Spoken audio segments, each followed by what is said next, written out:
3.2 External Projects, Project 4, Wider Communities, Reflective Video. Now, I wanted to do a reflective video on my sketchbook, as the sketchbook has become an important role at present, and I am using the sketchbook as a core for research, and also a core for sampling, and a core for note making and drawing and design processes. Now, I've taken on board some tutor feedback, and I agree with what was said via my tutor, that I did feel that at some point the multi-mix media was just becoming embellishments within some of the knitted pieces that I was doing.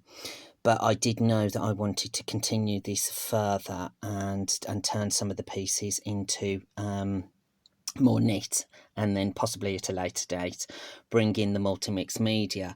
But one thing that I have discovered that has become a turning point for me is that if I work with a prototype or a sample with multi-mix media, this then translates for me into drawings, which had happened early on within the sketchbook, and these drawings could be turned into knitted pieces. So it's kind of a process that I'm undergoing, where I will play with a prototype and an idea. The idea behind this work at the moment are the raised lines of the paper in dyslexia education, and also it's still making connections with the red line for dyslexia, which will come at a later date. Now, these little drawings from some of the samples, I've just taken areas and I've blown them up. So here we've kind of played around with colour proportions and so forth.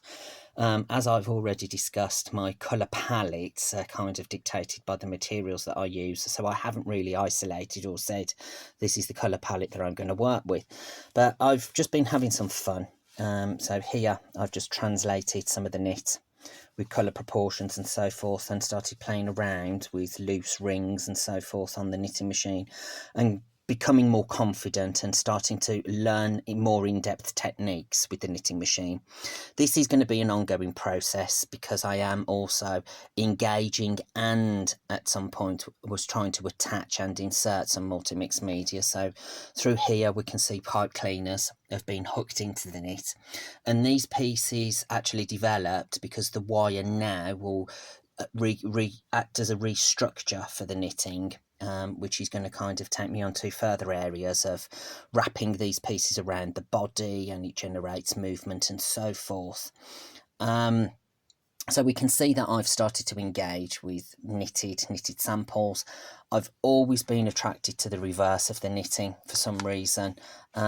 Keeping these samples a little bit smaller, I think it's been good to build a library of techniques and so forth. And we can see, and I've already mentioned in previous videos, that the visual aspect is very important. So I always use lots of photographs.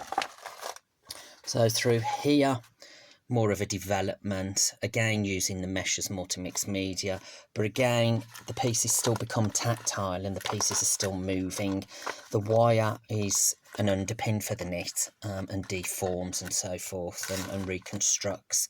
The white knitting at the moment represents the white paper, and then the coloured lines are the various coloured lines used in the raised paper in dyslexia education. So the connection is there with the multi-mix media and the knitting. And then all I've done is played around with colour palettes and then just simple drawings and so forth. As some of the samples are progressed, I do like working with the rubber bands, because their line becomes quite loose, and so forth, again embellished into the knit. I've produced some videos of these samples, playing around with them on my blog, with the hands and so forth, so started to introduce the body as a platform. But again, just extracting out some colours that I wouldn't normally work with, but I think these colours do have potential. As we progressed and worked, I'd started to play around again with some of the classroom craft-based materials, rubber bands. This is still a favourite of mine, and at some point I do actually want to get some latex rubber and knit that up. But again, all the colour palettes are there, and just some loose drawing. and just engaging in colours that I could possibly use. This piece here works quite well without the attached pencils, but I introduced this piece into a video. Pencils were attached to the knitting, and I played a game of Destroy for Joy where I destroyed the textile sample. But again, this resonates with the raised lines of the paper. The woolliness and the curviness of these lines kind of makes the audience, which I want to attract into these pieces, to kind of question, well, where now does the little thin red line disappear? So these pieces are now becoming quite tactile and a joy to play with. Now on this page, through tutorial discussion, we both agreed that the drawings that I was bringing on board with the samples and so forth were making a translation, and these drawings were then translating into knit. And as we can see here with the knitting, I've wanted to replicate the pencils that were inserted through the knit here, just by hooking the knit up and using the colour palette and so forth. But again, I like the reverse, something to consider, but it's all about new techniques that I'm learning. And then here, this was to replicate some of the mesh and the black raised lines, and then through here again stitching and knitting with the mesh, but replicating some of the drawings from the photographs. So this in all, again, has been part of my process. It's the methodical cycle that I enjoy working with, and it gives me a point and a purpose to some of my work, and I feel that it's connecting quite well. Now, after some thought and consideration, I kind of did 3 lots of samples 1, 2 and 3, and these have been put on to my blog via video format. These are now sample 3s which have been developed from 1 and 2, and I kind of kept everything really simple with the multi-mix media, introducing the red and introducing the mesh, but the mesh just kind of acts as a little bit of support. But by changing the multi-mix media, it actually starts to reevaluate the raised lines of the paper.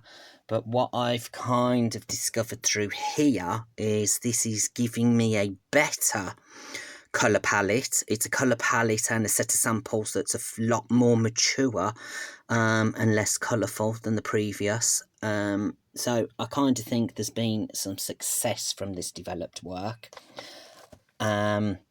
And this has enabled me to produce some samples where I kind of went in a different direction, because I started to get a little bit fed up with thinking about and analysing colour palettes. I've kind of now gone a little bit more neutral with some newer samples, which can be seen on the final pages of a Project 4 blog in a video where pieces move with the knitting. I constructed lollipop sticks with some knitting, and this has been quite successful.